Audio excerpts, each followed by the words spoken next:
December 21st, 1996, to a dentist and a pharmacist. They lived in a beautiful home in Palm Beach County, Florida, which is not only one of the nicest and wealthiest places to live in Florida, but it is one of the nicest and wealthiest places to live in all of America.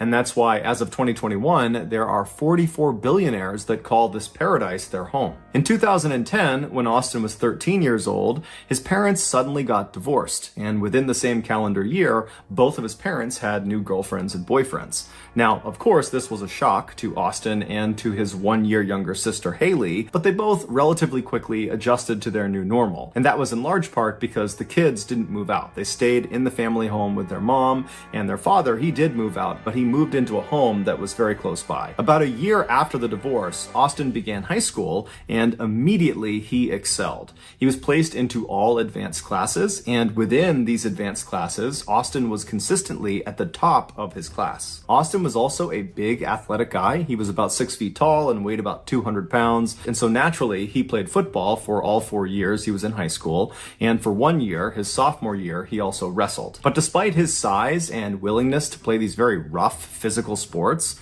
Austin was not an aggressive guy. In fact, his football coaches actually used to criticize him for not being aggressive enough. And on game days, they would try to make him mad in hopes that would inspire him to go out there and smash some people. But it really didn't work because Austin was Austin. He was just kind of a laid-back guy who was actually much more interested in helping people than smashing them. In fact, towards the end of high school, Austin became obsessed with trying to identify a career that would allow him to help the most people.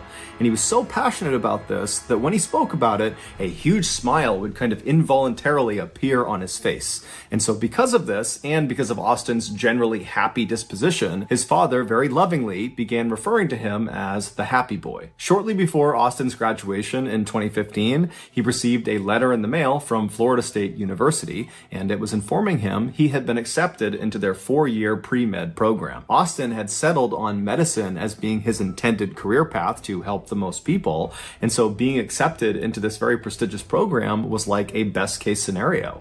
And so Austin and his family were elated, and that summer that followed his high school graduation was totally charmed.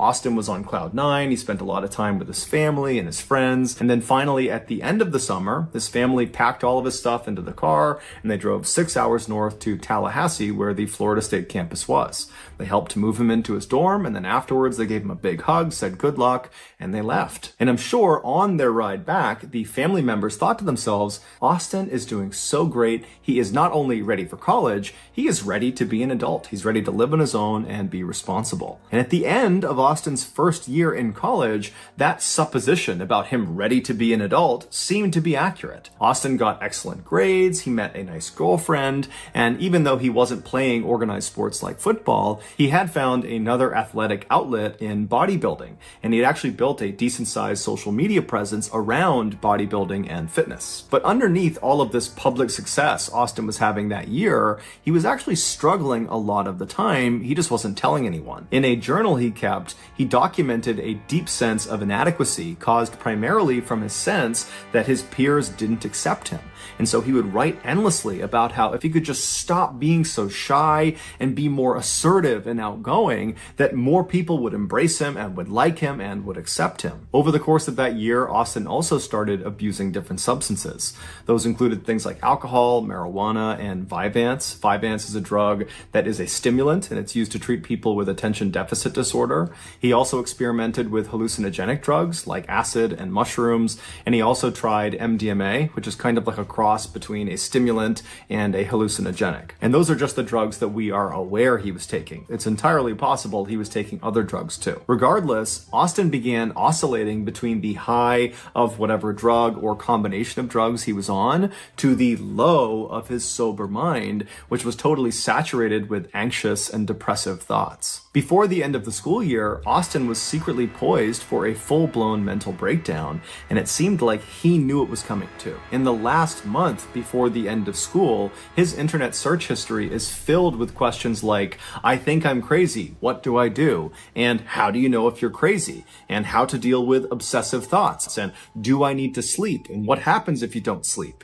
It was clear he was starting to question his own sanity. When Austin finally returned back home from Florida State that summer, his family immediately noticed there was something wrong with Austin. Within a few days of being home, Austin had moved his bed from his bedroom down into the garage, claiming that the reason he did this was because the house was full of demons. At night, instead of sleeping, Austin would patrol the house. He would literally just walk all around the house all night, never stopping, and every 2 hours he would knock on the bedroom doors of his family members and loudly announce that he was guarding them from the demons in the house. Now, you can imagine how his family felt at the time. This was so unbelievably weird and totally out of character that they just didn't really know what to do. Even though it was obvious there was something wrong, they didn't jump into action. Instead, the only thing they did at first was to just start locking their bedroom doors at night to prevent Austin from coming inside during his nighttime patrols. But as the summer progressed and Austin continued to act totally weird with no explanation,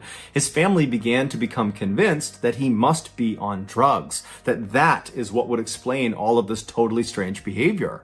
And so when they confronted him about his drug use, he would admit that he was taking drugs, lots of different drugs, psychedelics, stimulants, you name it. He's taking all these drugs.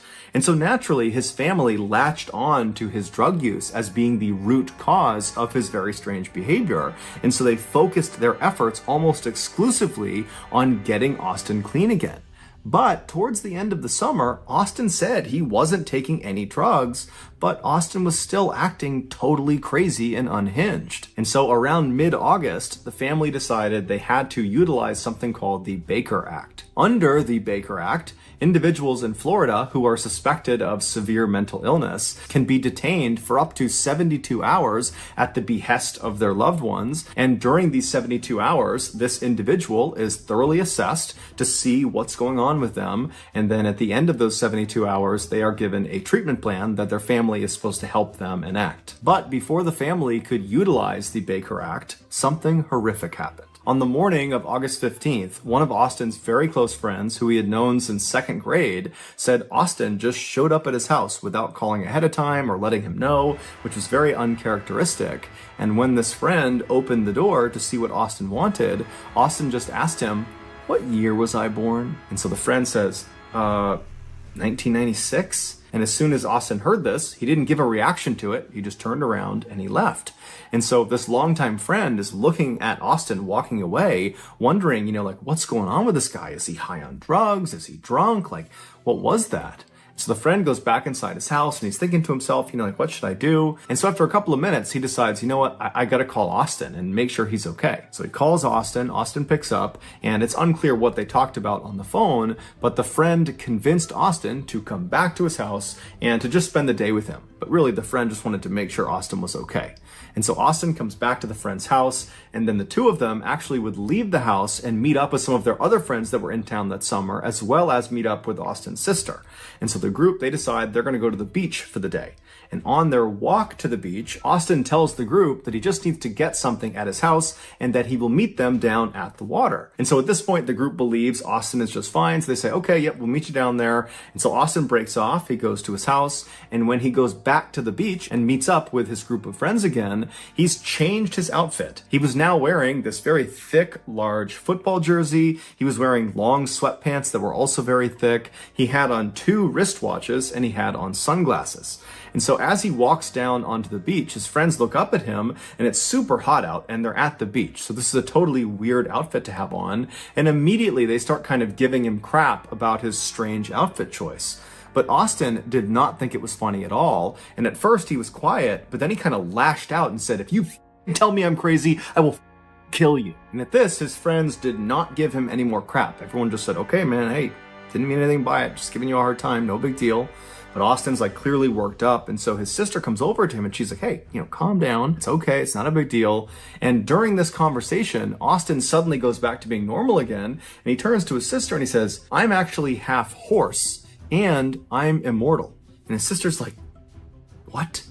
You really need to get professional help. You need to see a therapist or a psychologist or something. Something is wrong with you and it's been wrong all summer.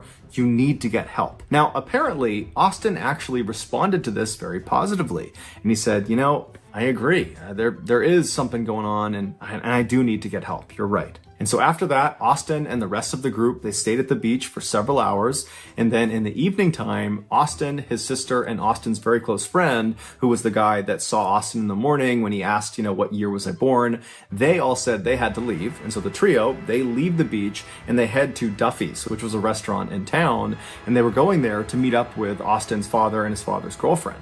And so as they're getting to this restaurant, they're walking along the sidewalk, they're nearing this restaurant, when suddenly Austin turns to his sister and says, "Hey, I need to test out my immortality." And he just turns away from her, away from the sidewalk, towards traffic, and just starts walking into traffic, like he's going to let a car hit him to test his immortality. And so his sister immediately was able to grab him and pulled him back onto the sidewalk, and then basically stood on the left side of him, preventing him from running out into traffic, and kind of pushed him along up the sidewalk right up to the front door of this restaurant. And when they got there, Austin had stopped trying to walk out into traffic. He was acting normal again. And it was there that the trio met up with Austin's father and his father's girlfriend, and the five of them went into Duffy's restaurant. It was about 7:45 p.m. when they got inside, and they were very quickly sat in the very back of the restaurant in this booth. And so there was a CCTV camera that watched them while they were inside this building. And so they're sitting at this booth, and about 3 minutes after having sat down, Austin gets up and walks away from the booth and walks as if he's going towards the bathroom, but then stops, doesn't go to the bathroom, turns around and walks back towards the front of the building, and then walks out the front doors, just leaves the restaurant altogether. Now, it's unclear if the rest of his family saw him do this. It doesn't seem like they did, but just a minute later, Austin comes back inside the restaurant and just walks right back to his table and sits down like nothing had ever happened. Less than 10 minutes later, Austin would get up again from his table, except this time, instead of feigning going to the bathroom, he just walks straight from his table right out the front doors of the restaurant and disappears. A couple minutes later, Austin's mother, who was not at dinner with them, she was at her home, which happened to be nearby this restaurant. She was home when she heard the sound of someone coming into her house. And so she went around to see who it was, and she found her son, Austin, in her kitchen, drinking vegetable oil, and there was Parmesan cheese all over the counter that apparently he had been eating as well.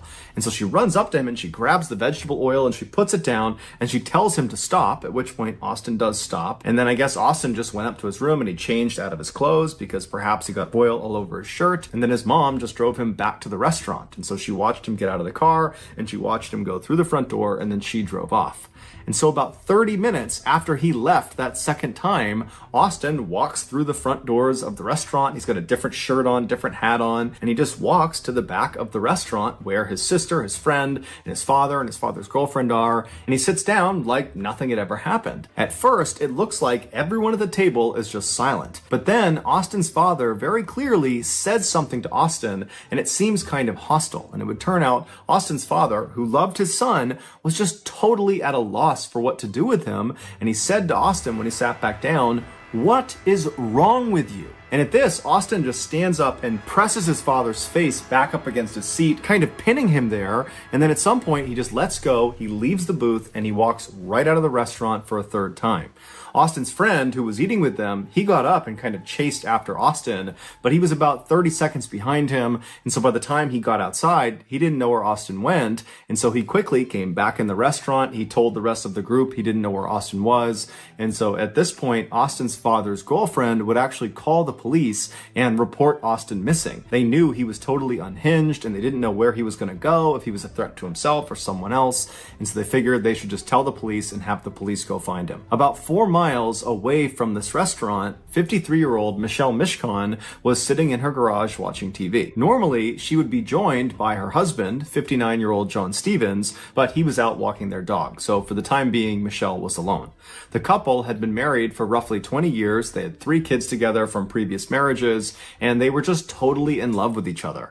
That garage was like their happy place. That was basically like their living room. They loved having the door wide open so they could wave to neighbors and flag people people down to have a drink with them or just chat with them. They were just known to be a very happy, loving couple that were fun to be around. And according to their kids, they had both recently retired. John retired from his landscaping company that he owned, and Michelle retired from her financial advisory job. And the two of them were apparently both just really excited about retirement life. They were excited to spend more time together and go out with their friends and go out fishing on their boat with their dog, and then also spend as much time as they could just lounging back in their garage. John and Michelle's neighbor across the street was a middle-aged man named Jeff Fisher. Jeff was fairly close with the couple. He would usually watch their dogs anytime they went away, and he would often go in their garage and have a drink and just kind of hang out with them. And so this particular night, he was over in his house and he was going to bed early. So he laid down in his bed, he's getting ready to go to sleep, when he hears some strange sounds coming from outside his window across the street over near John and Michelle's property. And so Jeff sits up in his bed and kind of strains his ears to see what it was that he heard. And as he's trying to listen for some faint sound, he suddenly hears a blood-curdling scream, a woman's scream, coming from across the street.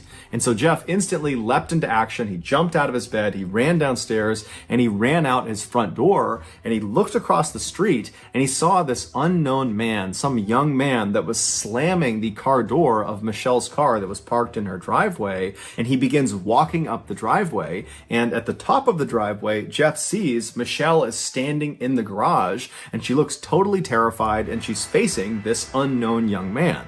And of course, this unknown young man was Austin Harif. Now, Jeff had no idea what was actually going on. All he knew was he heard this scream, which was probably Michelle, and he's looking out there and he's seeing a situation that just doesn't look good. And so instinctively, he decided he would just run across the street and make sure Michelle was okay. And if he had to, he would confront this unknown man, Austin. So Jeff begins running across his property, trying to get across the street to Michelle. But before he could even get across the street, he's looking up and he can see this guy, Austin, has grabbed Michelle and thrown her on the ground. And now he's on top of her and he's beating her. And so Jeff runs onto the driveway, and as he's going right up the driveway between the two cars that were parked there, Austin leaps off of Michelle. He turns around and he looks at Jeff and he says, "You don't want a part of this." And now Jeff, he's a pretty big guy, and so he's looking at Austin and he knows that if he doesn't do anything, this guy is just going to continue pummeling poor Michelle, and he had no idea where John was. And so he ran up and kind of lunged at Austin, and as he did that, Austin swung and he hit Jeff right across the side of the head. But Jeff took the hit, he didn't fall down, he grabbed Austin by the collar and threw him as hard as he could to the ground. And Austin, he hit the pavement hard, face first. And so Jeff is looking at this guy, kind of thinking he's not going to get up. But as he's assessing the situation, watching Austin stand back up again, Jeff suddenly feels a blinding pain in his face, in the side of his head, in his neck, on his back. And he looks down and he sees blood all over his arms. It's everywhere. He's covered in blood. It would turn out Austin was carrying a knife. And so when he punched Jeff, that knife went into his face, it cut the side of his head, it cut his neck, and it cut his back. He had 5 different puncture points from that one swing. And so Jeff believed at the time this was a potentially fatal wound. He was worried perhaps his jugular had been struck and he was bleeding to death. And he's seeing Austin stand back up, coming right after him with this knife. And so Jeff decides their only chance is for him to run and call the police. And so he runs into Michelle's property. He's thinking that he's kind of drawing this guy towards him away from Michelle. He runs into their property, kind of slams into all their doors. He goes out a back door and then he loops around the property, and then he makes a run for it straight across the street to his house. Never once did he turn around to see if this guy was after him. He figured he was right behind him. He gets to his house, he runs inside, he locks the door, and then he calls 911. Police and medical. Young man beating up a woman across the street. Are either of them injured? Can you tell from where you are? Yes, there's a girl laying on the ground. He beat her up. I ran over there. I'm bleeding profusely here at the moment. Okay. I don't know what happened. Can you tell if she's conscious? No, it does not appear so, no. I've been stabbed in the back. I'm bleeding pretty bad. After the call is placed and Jeff is certain that help is on the way, he's barely conscious, but all he can remember thinking was, I hope this maniac, Austin, has abandoned his attack and just run off. Or I hope John has come outside and he's helping his wife. But unfortunately, All Jeff could hear was the sound of Austin across the street making these loud, animalistic grunting sounds. And at the same time, he hears the sound of someone screaming at the top of their lungs. He doesn't even know if it's one person, if it's two people, if it's male, if it's female. All he hears is screams and grunting sounds. And then seconds later, the police show up. The following narrative is the account of the second responding officer, who we'll just call Dan, and the first responding officer we'll just call Kristen. And so Dan, he comes flying down the street, he's got his sirens on, and he pulls in right behind Kristen's cop car, which is parked right out in front of John and Michelle's property. Kristen is already running up the driveway, her gun is out, she's getting ready to engage somebody at the top of the driveway. And so Dan, he hops out of his car, he's got his hand on his gun, and as he turns to run up the driveway, his view is obscured. There are two cars parked in the driveway, and so he can't see what's at the top of the driveway that Kristen is apparently getting ready to draw her gun on. But as he begins running up the driveway, he sees there is this massive 6-foot wide stream of blood just coming down the driveway. And so he goes around the left side of the left car, he goes up and he sees Kristen right at the top of the driveway. She's got her gun aimed at the ground right in front of the car, so he can't see what's in front of the car yet. He comes bombing around the left side right behind Kristen, and he looks down at what she's aiming her gun at, and he sees there's this man lying on the ground, his eyes are open. He's just laying there kind of stiff, and he's looking up at Kristen and he's looking up at Dan, and he's just quietly saying, "Please help me." The man on the ground was John Stevens, and on top of John Stevens was Austin. He was kind of laying sideways on John's chest. He had his left arm wrapped around John's neck to kind of hold him in place, and then he had his right arm and he was doing something to John's face. But Dan couldn't really tell what he was doing. All he could take in was there was clearly an aggressor, and they needed to get him off of the victim. But Kristen could not take the shot, because if she did, she ran the risk of firing the bullet through Austin into John, killing John. And so Dan tells Kristen, "Hold on, I'm going to tase him." And so he moves around Kristen to her left side, so he's positioned looking down at the back of Austin. He pulls out his taser, and right before he shoots his taser into Austin's back, he sees what Austin is doing to John's face. With his free right hand, he was reaching into John's mouth and pulling his cheek out, kind of like a fish hook. He was pulling it out as far as he could, and then he was biting into John's cheek, and he was ripping out pieces of flesh and chewing and swallowing them. And from his position, Dan only saw this for a second, but he suddenly noticed, and Kristen, the other officer, would later confirm, there were all these chunks already missing from John's face. And so Dan kind of snapped out of what he was seeing and fired his taser into the back of Austin, but it did nothing. It had absolutely no effect. Austin was entirely focused on biting John's face. That was all he was doing. He wasn't even registering that there were cops with their guns drawn on him. It was like they weren't even there. And so Dan runs back around Kristen to the other side of her. He's now on her right side, so he's standing right next to the car, looking down at Austin's front. And he tells Kristen to kind of back up for a second, and then Dan winds up and kicks Austin square in the face, knocking his head off of John's face. But as soon as Austin comes off of John, he doesn't get up and try to fight with Dan. Instead, he just jumps back down, gets a deeper grip on John, and plunges his mouth back onto John's face. And so again, Dan winds up and boots Austin square in the face, knocking his head back. But again, he's totally unfazed. He doesn't want to attack the officers. He just wants to eat John's face. And so he goes right back down, gets a tighter grip. He goes back and he starts chewing on John's face again. And so Dan was just repeatedly kicking him in the face over and over and over again, right as another set of officers showed up, and they had a canine, they had a dog. And so they come flying up, they kind of see the situation, and Dan tells them, "Release the dog." And so sure enough, they release the canine. The canine clamps down on Austin's right arm, the arm that was fish hooking and kind of pulling John's face out. And the dog really got a good bite on his arm and yanked it away from John's face. But Austin just instantly ripped his arm back, doing severe damage to his arm from the dog's dog's teeth and just repositioned himself and went back to biting John's face. And so the dog, just as it was trained, did another bite. It grabbed back onto Austin's arm and it pulled it off of John's body. And so his arm is back like this again. And Austin, again, unfazed, just yanked his arm out of the dog's teeth, again, shredding the muscles of his arm, and gets back in position and continues to eat John's face. And then finally, the dog gets another bite into Austin's arm. And this time, when the dog managed to yank Austin's arm away from John, Dan timed it so he booted Austin square in the face right as his arm was being pulled back.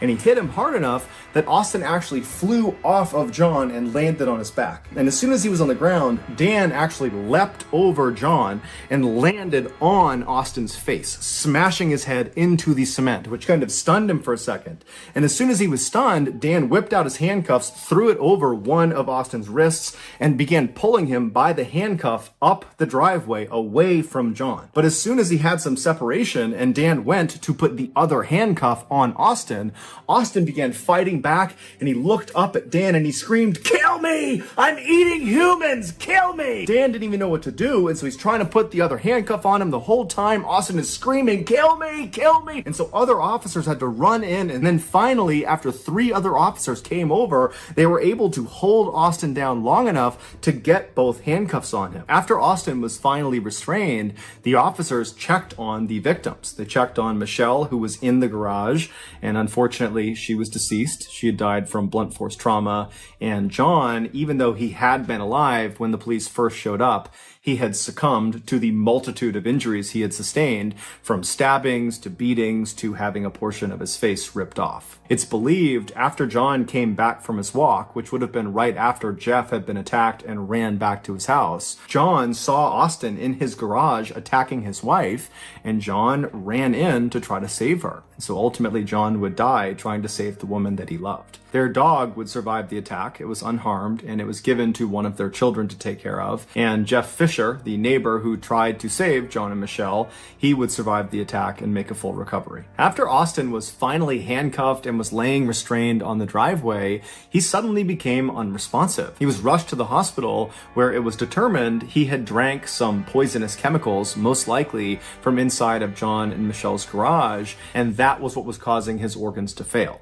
Ultimately, Austin would go into a coma for 11 days from whatever he ingested, but the doctors were able to save his life, and so he would come out of that coma and he would make a full physical recovery. It was initially assumed that because of Austin's drug abuse history, that he must have been on some drug when he perpetrated this heinous crime. It was speculated that he could have been on bath salts or flakka, which are these synthetic hallucinogenic drugs, which are very powerful, and at the time they were quite popular in Florida, and they'd caused some other users to go on these kind of wild, violent rampages. And so it seemed to make a lot of sense that he must have been on one of those.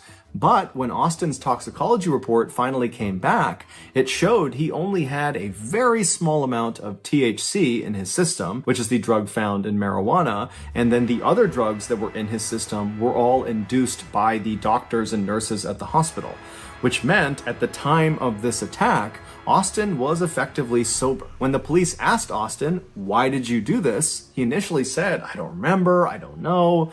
But eventually he would open up and he would tell this story that no sane person could possibly understand. He said after he left that restaurant where his family was that third time, after he fought with his father and he stormed out, after that, he saw this dark figure outside with a white face, and he knew immediately that this figure was evil. And so instinctively, Austin began running away from this evil figure. And so he ran about 4 miles into John and Michelle's neighborhood. And when he got to this neighborhood, a neighborhood he was not familiar with, that he didn't intend to go to on purpose, he just kind of wound up there, he said he saw this brightly lit up garage, and he ran up into it, believing he could enlist the help of the people inside of this house, and that they would help him defeat this evil figure that was lurking somewhere nearby. And so he runs up into this garage, which happens to be John and Michelle's garage, and Michelle is in there. John is not. He's out for the walk with his dog, and Austin approaches her and tries to get her to help him, but he probably came off looking completely insane, and Michelle screamed. At which point, Austin said he believed Michelle was a witch, and so he pulled out his knife and he attacked her. And then after she fell to the ground. Austin said he drank a bottle of alcohol or something, which we now know was most likely very poisonous lawn chemicals that was just in the garage. After he drinks that bottle, he turns around and now he's looking out of the garage towards the street.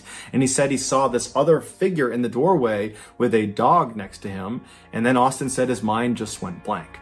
It's believed the figure he saw in the doorway was John Stevens returning from his walk, but we don't know for sure, and frankly, this story is pretty incoherent to begin with, because it doesn't account for the fact that before John came back, Austin had been grappling with Jeff Fisher and stabbing Jeff Fisher, the neighbor. But Austin would say he has no recollection of encountering Jeff Fisher, he has no recollection of John or what he looked like, and he certainly doesn't remember biting John's face, and he had no memory of any interactions with police. He said that basically he turned around, he sees this figure, this dog, and then his mind went blank, and then he woke up about 2 weeks later in the hospital. Now, when his story went public, a lot of people just were not willing to accept that story. They said he was making it up so he could plead insanity at his trial and get a lesser sentence. But a world-renowned forensic psychologist named Philip Resnick, who had worked on many high-profile cases before, he did a lengthy assessment of Austin, and he came to a very different conclusion than the public. In his 38-page report,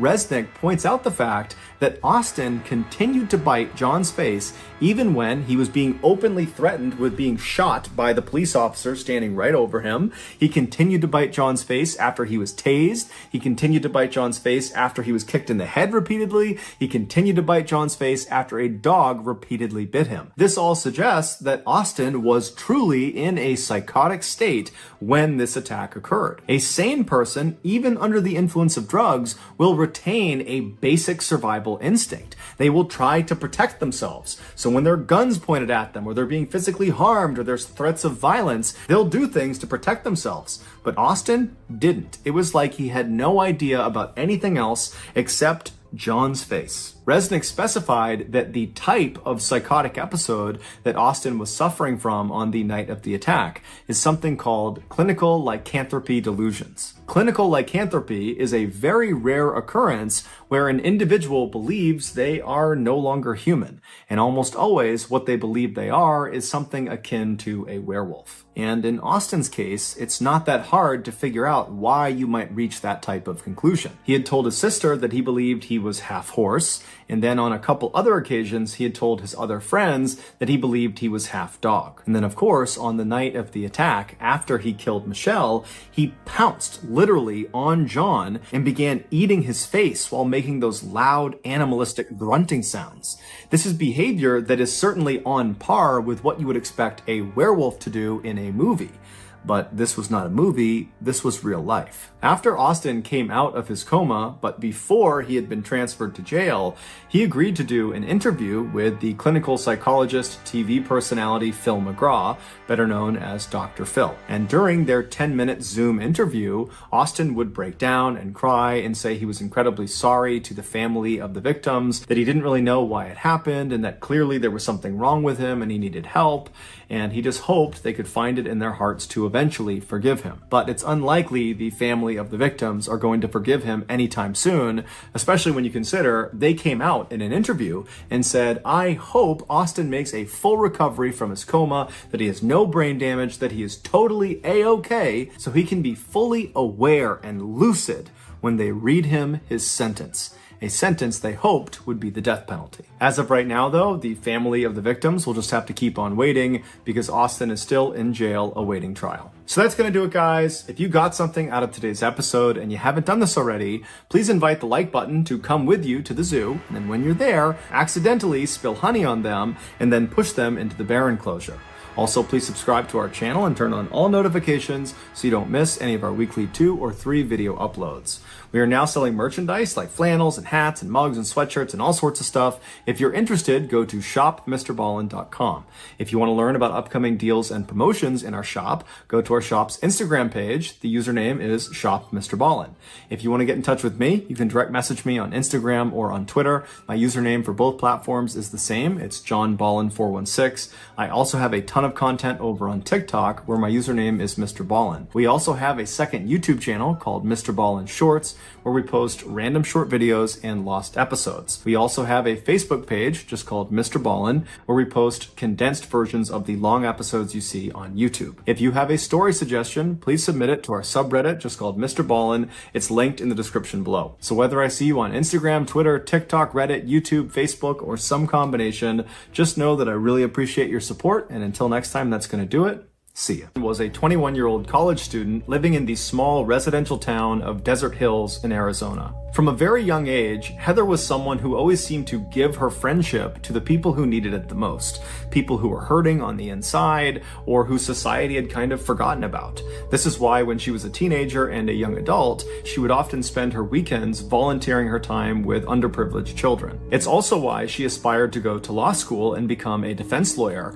because she loved the idea of professionally helping people that desperately needed her help. She lived in a rental home with her boyfriend, who was 18 years old. His name was Ryan Waller, and amongst other things, he was a huge gun enthusiast and a student. That year, the couple had made plans to visit Ryan's father, Don, on Christmas Day, so on December 25th. But when the day came and Don had made dinner for the couple and was expecting them, they didn't show up. And so Don tried contacting both of them, but when he couldn't, he just had a bad feeling that something was off. It was just very uncharacteristic of them to just no-show. But instead of driving over to their property himself, Don just called the local police and asked them to do a welfare check. The police arrived at the house in Desert Hills, Arizona. They knocked on the door, but there was no answer. They looked in the windows and some lights were on, but it was mostly dark inside, and they couldn't really tell from the car in the driveway if that belonged to the homeowners or somebody else. And so they stood there for a second. They're looking in the windows. There's no movement. They knock again while simultaneously calling out that, hey, we're the police. We're here to do a welfare check. Just want to make sure you guys are okay. And this time, after they were done knocking, they heard the deadbolt unlock, and then the door swung inward into the house,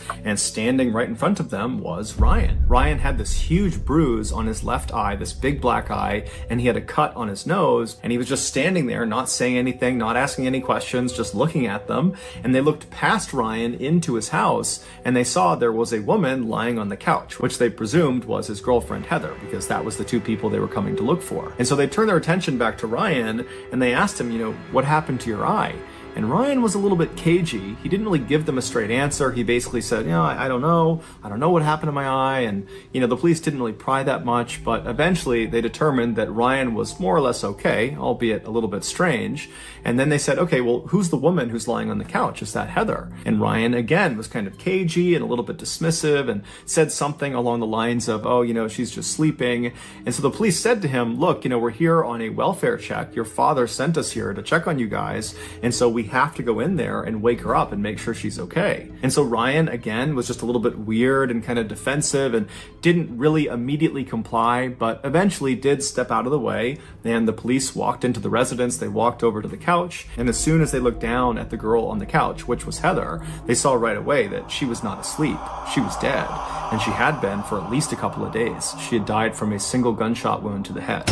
Immediately, Ryan was arrested and brought out to a squad car. He didn't fight the arrest, but he did emphatically say he didn't know what was going on. He didn't understand what was happening. He didn't know what happened to Heather. He just seemed kind of generally confused. But regardless, he was thrown in the back of the police car outside the property, and he would sit there for several hours while more and more police and paramedics arrived to process the crime scene and also to transfer Heather's body to a morgue. Finally, around 5 a.m. on December 26th, the police brought Ryan, who was still in the back of this police car, to the Phoenix police station for questioning. The interrogation that followed, this hour-long interrogation that was all filmed, would start off relatively normally, but it would quickly devolve into this totally bizarre back and forth between Ryan and the detective who was questioning him. And then at the end of the interrogation, there would be this stunning revelation. From this point until the end of today's video, we're going to be showing you clips from the actual interrogation. When you get to the end of this video and you hear the revelation, and trust me, you will not miss it, I would encourage you to then go back and watch the clips of the interrogation, or just go online and watch the entire interrogation, because it's totally mind-blowing watching this thing, knowing what's really going on. In the video, Ryan is led into this sort of nondescript, small interrogation room at 5:08 a.m. on December 26th. So he's just arrived at the station. They put him in this room. He's wearing this white jumpsuit that might have been issued by police. Maybe he owned it, but it definitely looks more like prison attire. He's got no shoes on, no socks on, and his hands are not cuffed. And so he walks into the room and he sits down in the chair that's in the back corner of the interrogation room. And this chair is right next to this table. And then on the other side of this table is another chair. And so Ryan sits down in the corner. He's kind of facing out towards the middle of the room. He's quiet. He's basically not moving. And then at some point, he notices there is a handcuff that's connected to this table. Now, in some cases, the police would handcuff the person they were interviewing in this room. But in this case, Ryan was not told that he needed to put this handcuff on. He was uncuffed. So there was no directing himself to this table. Ryan turns and puts his arms over this table and he lays down, puts his head in his arms, and he lays that way for about 5 minutes. Periodically, he makes a few groaning sounds, but for the most part, he's quiet. And then all of a sudden, as he's laying there, he suddenly makes a fairly loud moaning sound, and he stands up in his chair like he's going to walk out of the room. But as soon as he starts to walk away, the handcuff stops him. The handcuff that he was not told to put on.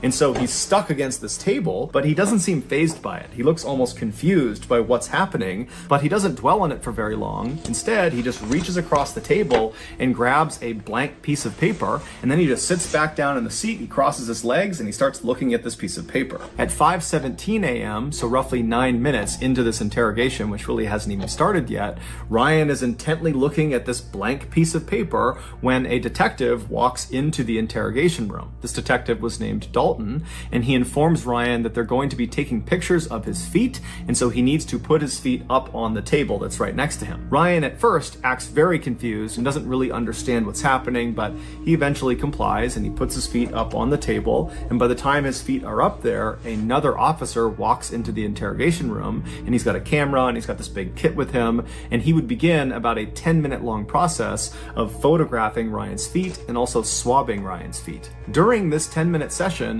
Dalton stays in the room, and so Ryan periodically asks him if he can just leave and go home, seemingly unaware of how serious this situation really was for him. And when Dalton would tell him, "No, you can't leave," Ryan would act totally frustrated and kind of angry and upset, kind of like how a child would act if they were told they couldn't have something they really wanted to. At 5:28 a.m., after this 10-minute session is complete and they've photographed and swabbed Ryan's feet, the second officer leaves the room and Dalton shuts the door behind him. And then he walks over to the table and he grabs the chair on the other side from Ryan. He drags it out so it's closer to Ryan, and then he sits down and introduces himself. After that, he begins asking Ryan some very basic questions. He asks him to confirm his name, which he does. He asks him to confirm his date of birth and his social security number, and Ryan does both those things. And then he asks Ryan if he understands why he was there, why he was being interrogated. And Ryan says no.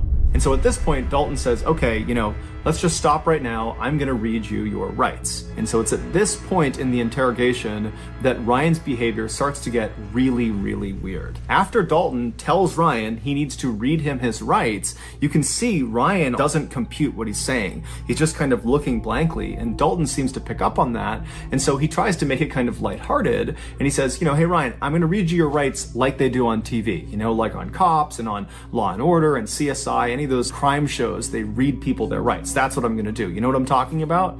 And Ryan just goes, "No." And Dalton's kind of confused. He's like, "You haven't seen any cop show where they read people their rights?" And at this, Ryan kind of changes his behavior, and suddenly he's not as robotic. He's a little bit defensive looking, and he says, "Oh, yeah, I have, yeah." At this, it's pretty obvious to Dalton that Ryan is lying about something that is totally insignificant, whether or not he's seen true crime TV shows. It really just didn't matter at all. And there's this weird hesitation where both of them are just kind of being quiet for a minute. It's like Dalton knows he's lying about it, and Ryan just seems totally confused. And then ultimately, Dalton just decides to not key in on this kind of weird lie that Ryan has just told.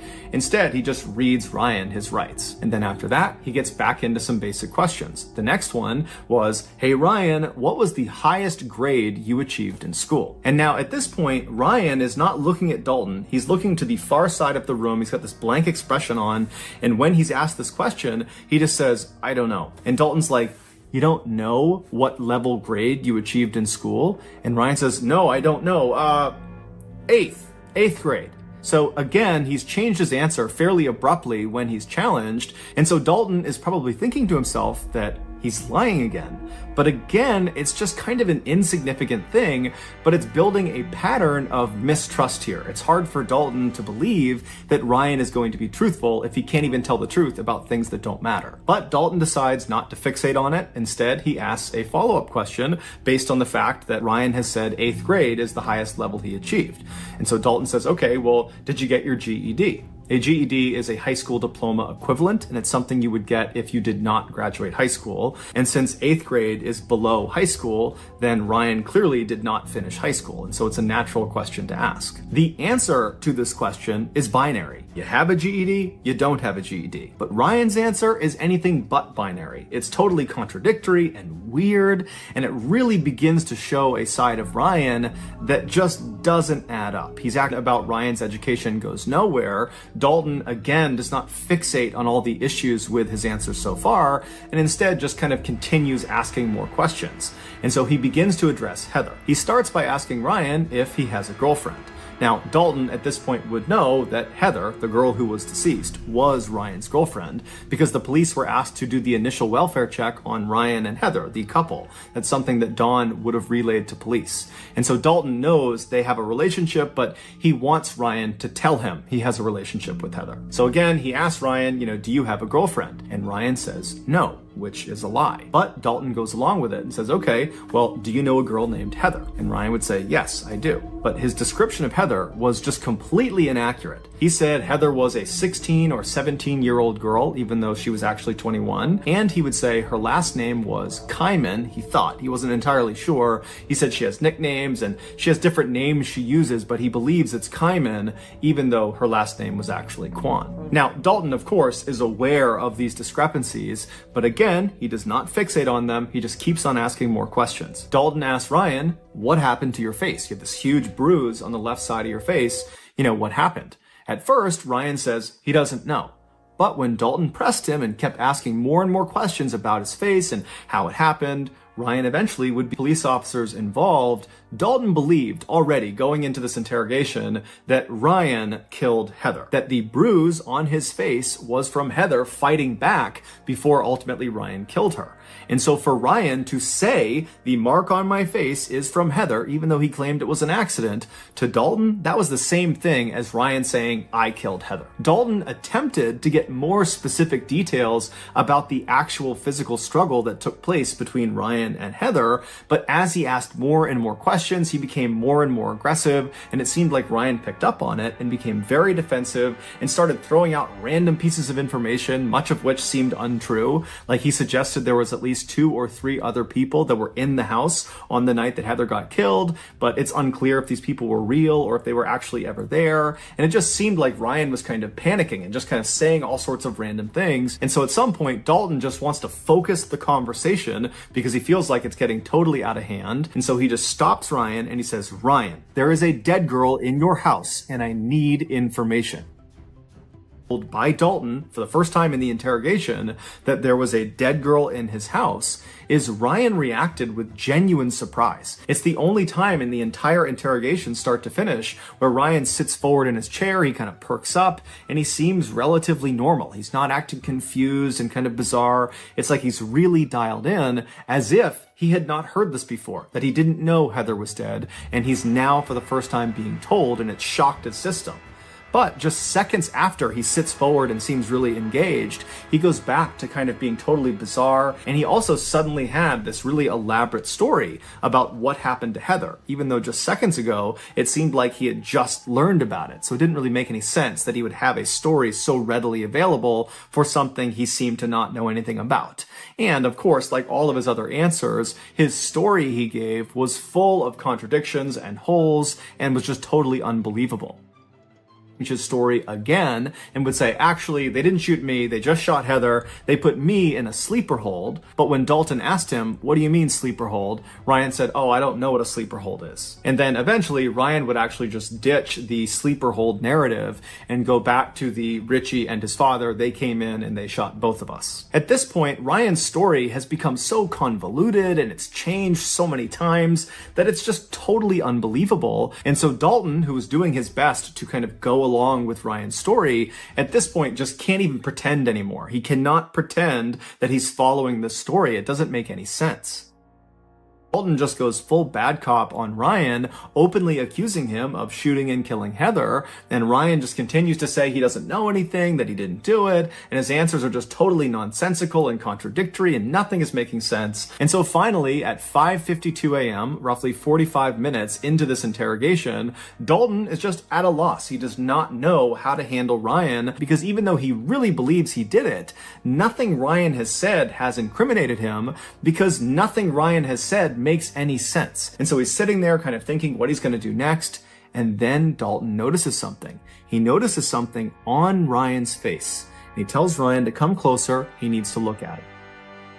And finally just discovered were 4 bullet holes in Ryan's face and head. Ryan had committed no crime. He was a victim the same way Heather was a victim, but somehow Ryan had survived the attack. On December 23rd, so 2 days before the welfare check, 2 men attempted to break into Ryan and Heather's house. They were 23-year-old Richie Carver and his 54-year-old father, Larry Carver, the same Richie and Richie's father that Ryan had mentioned during the interrogation. They were there because of an altercation that had occurred between Richie and the couple about a month earlier. During that time, Richie was actually living with Ryan and Heather, but apparently he began hitting on Heather, and Heather told Ryan, and Ryan got really mad about it, and Ryan and Richie got in this big fight, and ultimately Ryan kicks Richie out of the house.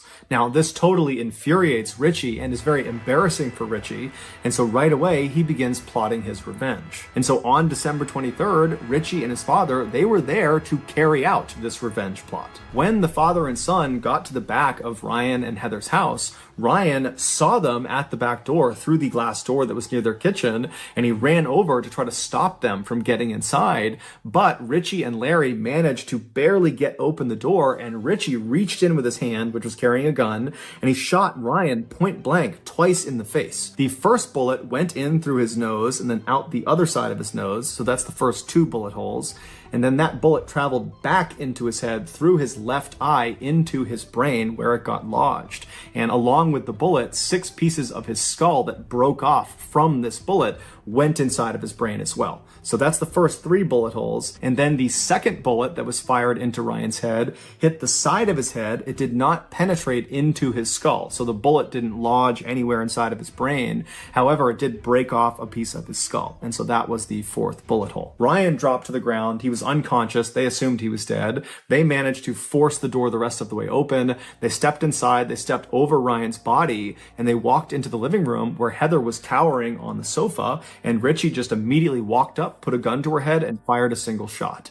After she had fallen to the ground, the 2 men stole some things in the house and then fled the scene. They would ultimately get caught, and they're both currently serving life sentences. It's believed Heather died instantly from her gunshot wound, but Ryan didn't. At some point, maybe a couple of hours after he was shot, he woke up, but he had severe brain damage and he wouldn't have known what was going on. He didn't really know what happened, and he saw his girlfriend Heather lying on the couch, but he thought she was just sleeping, and so he too went to his bedroom and he fell asleep. But the next morning, he woke up and he still would have had no idea what was going on, and he spent the day on the 24th just kind of wandering around his house with his girlfriend lying dead on the couch. And so after a full day of just kind of mindlessly walking around his house, he went back to bed, and then he got up on Christmas Day on the 25th and spent another day just kind of walking about his house with his girlfriend, who he believed was sleeping, but really she was dead.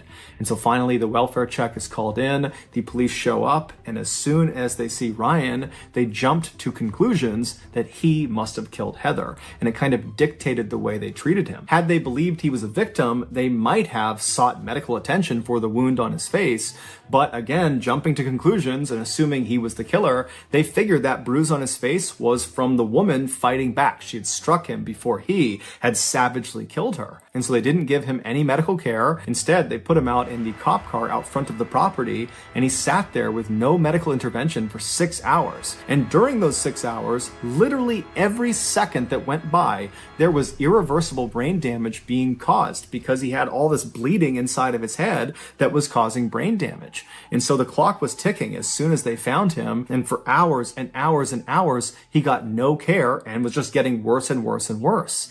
And so finally, he goes to the police station, and again, they do not give him any medical care. Instead, they interrogate him for almost 2 hours, even though he has 4 bullet holes on his face that apparently no one noticed or no one took seriously. But regardless, he spent those almost 2 more hours in the interrogation room, where every second that's going by, his brain is getting more and more destroyed, irreparably destroyed. And then finally, at the end of the interrogation, Dalton, who's probably thinking to himself, what is wrong with this guy? His answers don't make any sense. He's all over the place. And that's when he stepped back from looking for a way to convict this guy and noticed the holes on his face, specifically the hole in his nose. And that's when he called him forward, and he looked at his face and he realized a huge mistake had been made, and he called an ambulance. Here is a clip of the fire department who arrived ahead of the ambulance in the interrogation room, learning about what's happened to Ryan as they wait for the ambulance. He would undergo emergency surgery that would save his life, but it would come at a great cost. They not only had to remove a large portion of his brain, but they also had to remove both of his eyes. Now, it should be noted that at least one other source says he only had his left eye removed, but regardless, after this surgery, Ryan was no longer independent. He had so much brain damage, he couldn't take care of himself, and so he had to move back in with his parents, who became his full-time caretakers. And then 10 years later, Ryan would die from a seizure that was directly connected to the injuries he sustained from that attack, and it's connected to the lack of care he received in those first critical 8 hours after the police found him. The Phoenix Police Department, after this mishandling of Ryan's case went public, they did an internal investigation, but no one was ever disciplined, at least not publicly. As for Ryan's family, they certainly could have filed a lawsuit against the Phoenix Police Department, but they chose not to. They said the only thing we want is our son back, and a lawsuit will not give us that. So that's going to do it, guys. If you got something out of today's episode and you haven't done this already, please offer to make the like button a sandwich of their choosing. But when you make it, make sure you construct it between 2 very thin, stale rye bread heels. Also, please subscribe to our channel and turn on all notifications so you don't miss any of our weekly 2 or 3 video uploads. We are now selling merchandise like flannels and hats and sweatshirts and mugs and all sorts of stuff. If you're interested, go to shopmrballen.com. If you want to learn about upcoming deals and promotions in our shop, go to our shop's Instagram page. The username is shopmrballen. If you want to get in touch with me, you can direct message me on Instagram or on Twitter. My username for both platforms is the same. It's johnballen416. I also have a ton of content over on TikTok where my username is MrBallen. We also have a second YouTube channel called MrBallen Shorts where we post random short videos and lost episodes. We also have a Facebook page just called MrBallen where we post condensed versions of the long episodes you see on YouTube. If you have a story suggestion, please submit it to our subreddit just called MrBallen. It's linked in the description below. So whether I see you on Twitter, Instagram, TikTok, Reddit, YouTube, Facebook, or some combination, just know that I really appreciate your support. And until next time, that's going to do it. September 11th, 2001, 30-year-old Michael Wright hopped into a crowded elevator and pressed the number 81. Michael was an account executive for a telecommunications company that operated out of New York's famous World Trade Center.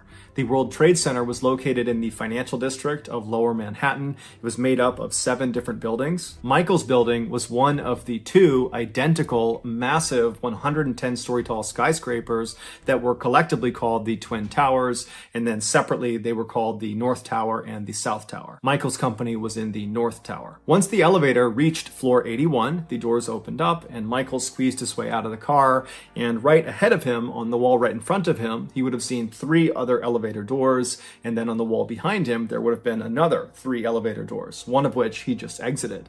To his right there was just a wall, and then to his left was a set of glass doors that fed out into this big hallway that wrapped all the way around the building. Now, this hallway, there were offices on either side as you went around the 81st floor, but while you were in this hallway, you couldn't actually look out the windows and see this incredible view of New York. The views were only accessible once you were inside of these various various office buildings. And so Michael, he gets out of the elevator, he turns left, he goes through those doors, and then he turns right, and he starts walking down this hallway, and then he stops in front of this wooden door on his left. And this was the door to his company, which was called Networks Plus. So he opens that up, and right in front of him is this huge open office space with all these cubicles. And even though it was quite early, dozens of his coworkers were already there with their headsets on, and they're chatting and clicking away on their computers. But Michael was not in a rush. He had a morning routine, and he was not about to break it now. And so he just strolled into the room, he said hi to a couple people, and he walked as if he was going towards the very back of the office, towards the windows. But just before he reached the windows, he found his cubicle on the right, and so he dropped his bag next to his chair, but he didn't sit down. Instead, he just kept on walking. He turned right, and he went down this corridor, and then he turned right, and he was facing this cafeteria. And the cafeteria for the company, it was really just this small room with a couple of tables and chairs. There was a fridge, there was a coffee machine. It was really just kind of a lounge area. So he went in there and he grabbed a paper cup, he filled it with coffee, and then he grabbed a bran muffin that was on a community tray, and then he left the cafeteria and went back to his desk, and he sat down, and when he sat down, it was 7:45 a.m. And so he didn't immediately turn on his computer and throw his headset on and just dive into work. Instead, he just kind of enjoyed his coffee, enjoyed his bran muffin, and thought about what he was going to do that day. Typically on Tuesdays, Michael would go out and see clients and he would make some sales calls. And so Michael was just kind of sitting there getting his head right for the day. And then after he finished his breakfast, he threw on his headset, he powered up his computer, he checked his email, he started calling around to different clients to set up meetings for later that day. And then around 8:40 a.m., Michael realized he had to go to the bathroom. And so Michael took off his headset, he stood up, he turned around, he left his cubicle, and then instead of walking deeper into the office towards the windows in the cafeteria, he turned left and started walking back towards the main door that fed into his office. So he gets to this door, he opens it up, he steps out into the main hallway, and then he turns left and starts walking away from where the elevators are. Those are down to his right. And so he walks maybe 10 or 15 feet down this main hallway before he reaches a door to the men's room, which is on his right. And so he notices on the door, there's this sign that he hadn't seen before that said, "Please keep the bathroom clean." So he reads the sign, doesn't think much of it, pushes the door open, and when he gets in there, there's a couple of his male colleagues that are kind of yucking it up in the corner. And they're actually laughing about the sign that was on the bathroom door. Bank of America had just recently moved into the 81st floor. So now Michael and his company were sharing this floor with Bank of America, and Bank of America had put that sign on the bathroom door. And so the guys were saying, "Oh, so you come into our space, and the first day you're here, you're telling us we're dirty?" And so Michael, he kind of laughed along with them, because once you put it in context, it did seem kind of passive aggressive. At 8:46 a.m., Michael turned away from this group of laughing guys and began walking over to the urinals on the wall.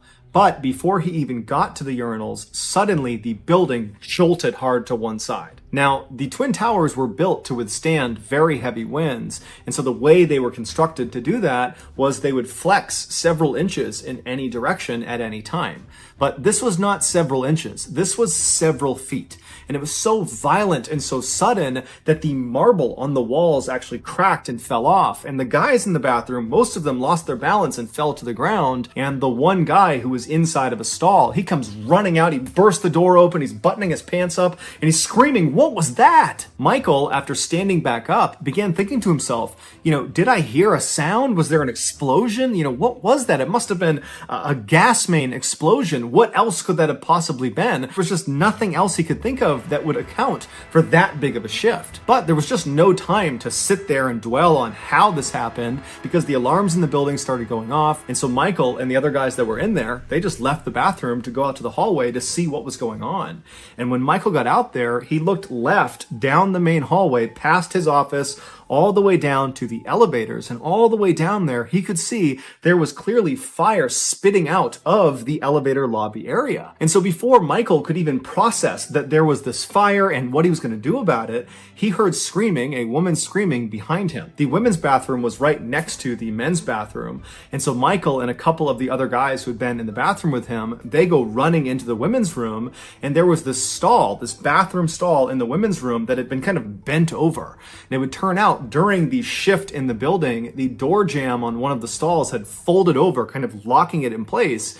And there was a woman on the other side of the stall. There was a woman in the stall. And so that was the woman who was screaming. And so the men, they get in there, they start kicking and punching this door, trying to get it open. And finally they do. And they're able to pull this woman out. They go back out into the hallway. And right away, Michael notices there is a cloud of white smoke that is filling the entire hallway. It's towards the top, so they can kind of duck down to avoid the smoke. And so Michael's hunched down and he looks left down the hallway towards where he knows this fire is, and he sees the fire has gotten much larger and the flames have jumped into the hallway. It's still pretty far away, but clearly this fire is spreading. And so Michael, he's crouched down and he's watching as people are streaming out of his office down the hall, and everyone's kind of avoiding this fire. They're running up to where Michael and the others have congregated. Michael, who's crouched down, he's still kind of just looking generally towards the fire, almost stunned, when he notices something about the ground. There was this huge crack in the ground that ran from where he was all the way down the hall, all the way to the fire.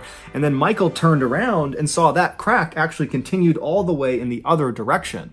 It looked like the floor had literally broken in half, and it was like the floor was going to fall off the building. And so as Michael is crouched down, just staring at this crack, not really sure what to think about it, he started to listen to what people were saying in the hall. Everyone's beginning to speculate about what caused this fire, what caused the building to shift like that. And a lot of people tended to believe it was a gas main explosion, which is what Michael thought.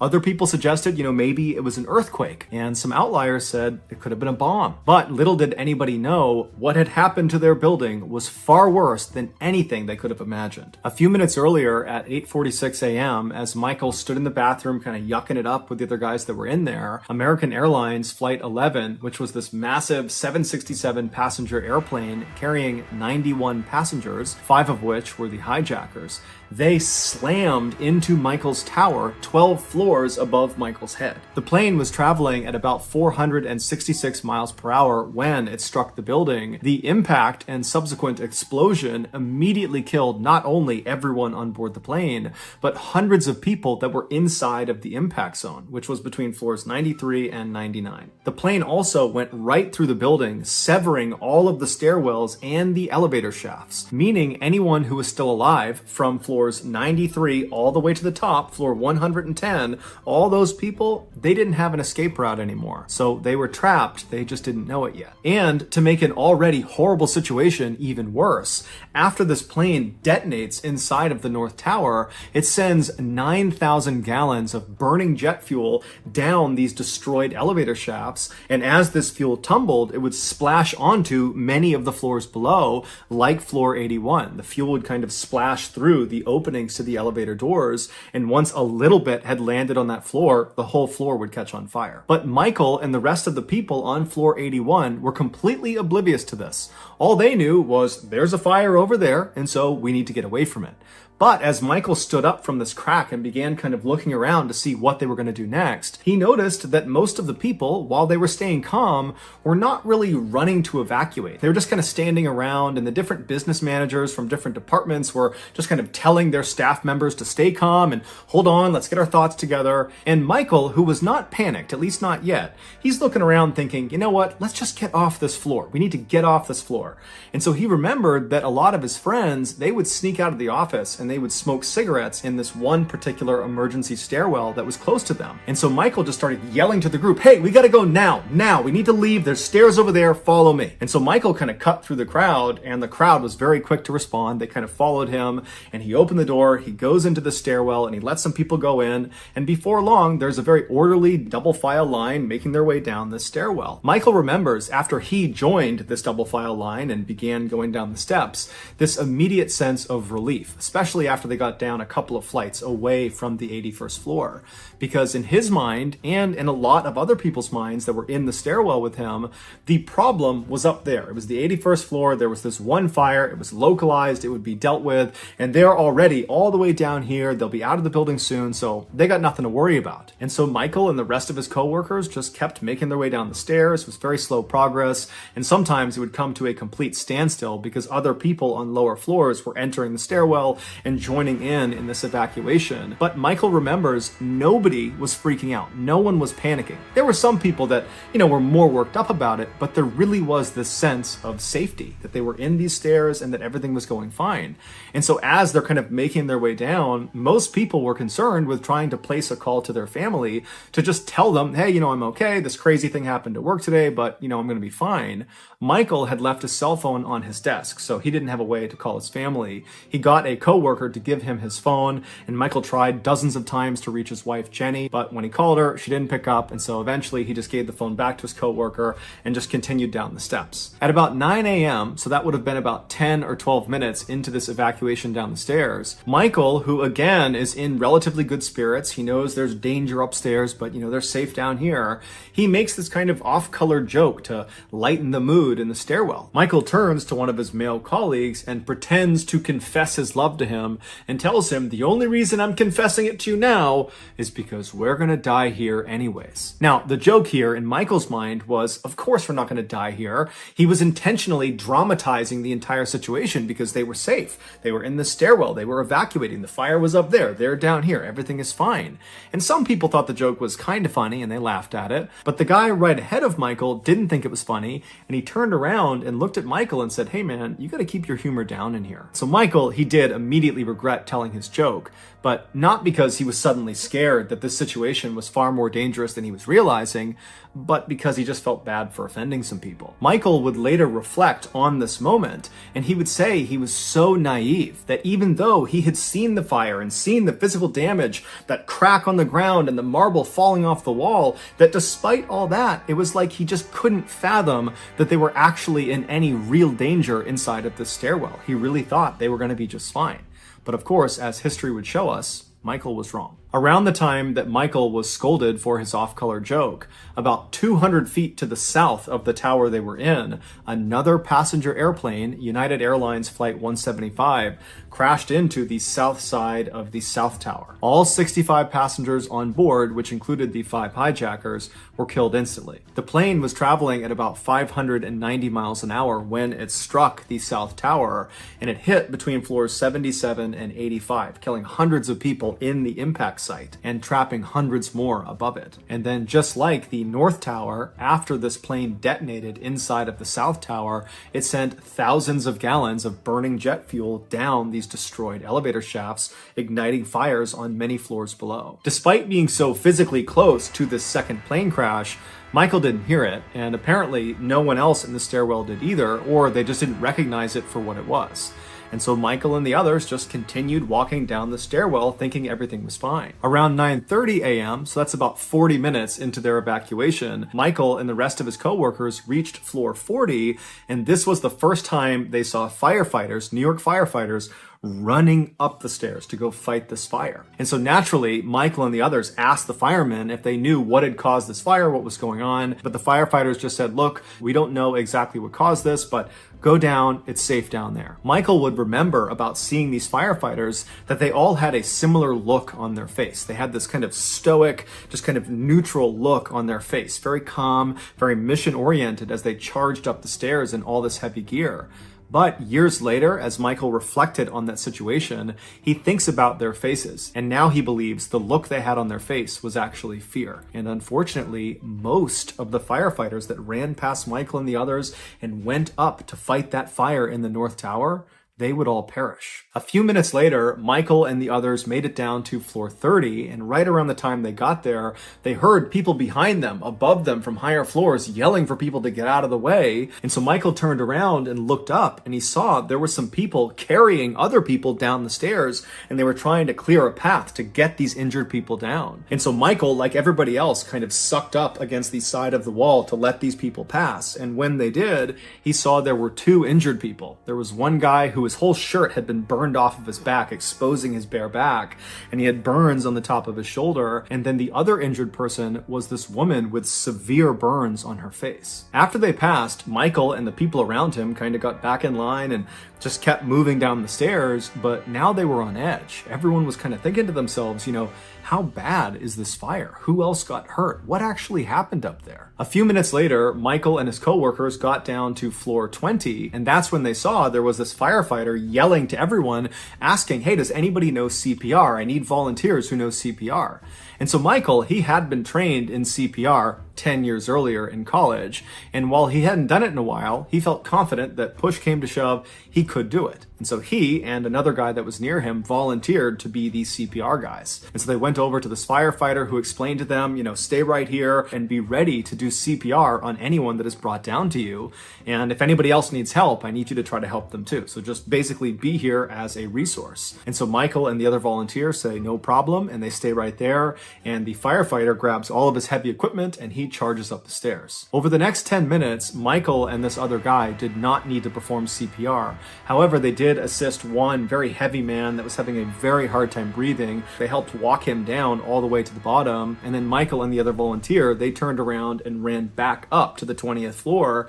And as they're running up, they're asking everyone around them, hey, do you need help? Do you need help? But nobody needed any help. And so when they got back up to the 20th floor, they were there for a couple more minutes. And then by about 9:50 a.m., there were no more people coming down the stairs. It was just Michael and this other volunteer. And so that's when they decided that it's time to go. And so they bounded down the stairs and they got all the way to the ground floor at about 9:55 a.m. And Michael, he opened the door that led out to the ground floor, which was the plaza level. And what he saw was the worst thing he had ever seen in his life. The people that were located in the north and south tower above the impact sites would have eventually realized they did not have an escape route. The stairwells were blocked, the elevators didn't work, and so naturally the only way to go was up. And so I'm sure initially there was some speculation amongst these people that a helicopter could come up and get them, or some other way they were going to be rescued. We just need to get higher and higher and higher. But eventually they got to the roof and they got to the upper levels and there was no rescue. And the fire that was raging below them from the jet fuel, it was growing and creeping higher and higher, and all this black smoke was leaking into the vents of these upper floors. And so the heat and the smoke and the flames, it was driving these people to the absolute top of this building. And eventually these people who were trapped, they would have realized there isn't a rescue that's going to get us in time. We're doomed. And so these poor people in their final moments, they picked up their phones and they called their loved ones one more time. And so there are all these totally heartbreaking messages of these trapped people calling their family to say how much they love them and how much they're going to miss them. And there are an equal number of messages of these people calling their family to say how scared they are, that they're not ready to die. Eventually, the fire, the heat, the smoke would become so intense that these trapped people would actually go outside the building and would hang on to the windows, dangling hundreds and hundreds of feet off the ground because there was nowhere else to go. And then eventually, when all hope was lost, these mothers and fathers, these wives, these husbands, these sisters, these brothers, these daughters, these sons, these friends, they began jumping off of the tower to their death. Almost all of them jumped alone, but at least one eyewitness saw a couple holding hands. One woman who was falling, in a final act of modesty, held her skirt down. Other people tried to make parachutes out of tablecloths and curtains, but as soon as they jumped, these things were ripped from their hands. The fall from the upper floors of both towers took about 10 seconds, and when their bodies hit the ground, they weren't just broken, they were obliterated. And so Michael, when he opens this door, he steps out into this lobby that's at the plaza level, and he turns and he looks at this huge set of windows that look out into this 200-foot-long stretch of open pavement that separates the north tower that he is in with the south tower. And scattered all across this stretch of pavement are about 50 different bodies. The majority of these people had jumped. The rest were either people that had fallen out of the tower from the impact of the plane, or they were passengers on board one of the two planes that actually hit the towers. Michael had no way of processing what he was looking at, because as far as he understood, there was just this fire at the top of the tower he was in. How could all these people be out here? What happened to them? And so as he's scanning the absolute horrors outside, he also sees there is blood all over the windows. And that was from the people that had fallen close to the building. And so as he's seeing all this blood and this carnage, he just puts his hand up over his eyes. Like he doesn't want to look at what's going on outside. He just can't possibly process it. And so instead, he and this other guy, they say, okay, let's not go outside, because if we go outside, something could land on us, a person could land on us, we don't know what's going on out there. Let's go down one more level, because there was another set of stairs right ahead of them in the lobby that went down to the shopping mall, and the shopping mall extended outside away from the tower, and there was street access, maybe a half a block away. And so Michael and this other guy he was with, they run over to the stairs, they go down into the shopping mall, and down there it's dark and the sprinklers are going off, and they just start running through this mall trying to get to these stairs that'll bring them back up to the street level. And as they're going, they run into another group of people that are doing the same thing, and one of the people that was with this group was the same woman who had been trapped up in the bathroom on Michael's floor. And so Michael put his arm around her and was just kind of being comforting, and they start walking together, and Michael realized she was very shaken up by the bodies she had seen outside. And even though Michael was very shaken up by it too, he comforted her and said, you know, we got to keep going, we got to keep going. And so the two of them just kept on going until they see up ahead there's an emergency worker with a glow stick kind of waving people to go towards the stairs, get up onto the street, get out of here, evacuate as quickly as possible. And so Michael and this woman, they run right past the emergency worker. They're not even asking any questions at this point. They just want to get away from whatever it is that's going on. And so they get to the base of the stairs when Michael hears this really loud cracking sound coming from somewhere outside. And so Michael and this woman, they run up the stairs, they get out to the street, and outside it's totally chaos. There's people running around everywhere. There are papers all over the ground and other office furnishings. There are things on fire. And Michael just instinctively looks to his right. He looks down the road because that's generally where he thought he heard that really loud cracking sound coming from. And so he found himself looking at the Millennium Hotel, which is this beautiful hotel on the other side of the road from where he was standing a little ways down to the right. And the windows of the front of the Millennium Hotel are like mirrors. They're very reflective. And he found himself just looking at the reflection on the Millennium Hotel, and he noticed it was reflecting the South Tower. And the South Tower was basically across the street from the Millennium Hotel, basically a half block to the right of where Michael and this woman were. And as he's staring at this reflection of the South Tower, he suddenly realizes what that loud cracking sound was. It was the sound of the South Tower, which was still full of hundreds and hundreds of people, collapsing. And so Michael is watching this South Tower collapse through this reflection on the front of the Millennium Hotel. And he snaps out of it and turns, and he and the woman just run back down into the mall as fast as they can. They can hear this unbelievably loud sound of thousands and thousands of tons of just metal crashing down almost directly on top of them. And Michael makes it to the bottom of the stairs in the mall and just leaps onto his stomach and covers his head. And he's yelling his wife and his son's name because that's all he can think about. And then suddenly everything goes black. And at the same time, suddenly his mouth, his ears, his nose, everything is just packed with what felt like sand, when in reality it was this white dust that was made from the collapse of the South Tower. And it was made up of pulverized concrete and asbestos and other very toxic chemicals. So as all these building materials are falling down into the mall, also there was this rush of this white dust. And so Michael is just laying there, he can barely breathe, and he's hearing all these big pieces of metal come smashing down all around him, and he's getting ready mentally to just die at any moment. But after a few agonizing seconds, the sounds of the falling materials from the South Tower began to cease after the collapse was basically done, and suddenly Michael began to hear the sound of other people crying and moaning. And so Michael suddenly was acutely aware that he had survived the collapse of the South Tower, but now was almost certainly going to die a slow and horrible death trapped underneath all of this debris. And so in total darkness, Michael just began trying to pull his arms and legs out from whatever it was that was on top of him. And amazingly, he got all of his limbs out. And right away, he began trying to pull this soot and this dust out of his nose and his mouth and his ears. And as soon as his mouth was clear, he began vomiting, and then he was trying to catch his breath. But every breath he took in, there was all this smoke in the air, so it was very hard to breathe. And so Michael managed to rip off his shirt, which was already soaked from the sprinklers when they first came in, and he wrapped it around his head so it was a little bit easier to breathe. And so breathing through his shirt, Michael finally composes himself. And then Michael, he's thinking to himself, I don't know what I'm supposed to do right now, but I know I need to move. And so he just started crawling. He has no idea where he's going. It is truly pitch black. But he's just kind of low crawling up and down and over things. He doesn't know where he's going. And then there's this miracle. He sees a little ways away from him, a light comes on. He didn't know what this light was, but he's in survival mode, and at this point, light represents hope. And so he just started crawling towards this light, and he managed to go up and over all this debris, and finally he gets to this clearing where this light is, and it turns out the light was a flashlight held by a fireman who had also survived the collapse of the South Tower. And so Michael crawls over right near this guy and realizes he can stand up. There's enough clearance. He stands up and he looks at this fireman who's this big guy with a mustache, and Michael says to him, "What are we going to do now?"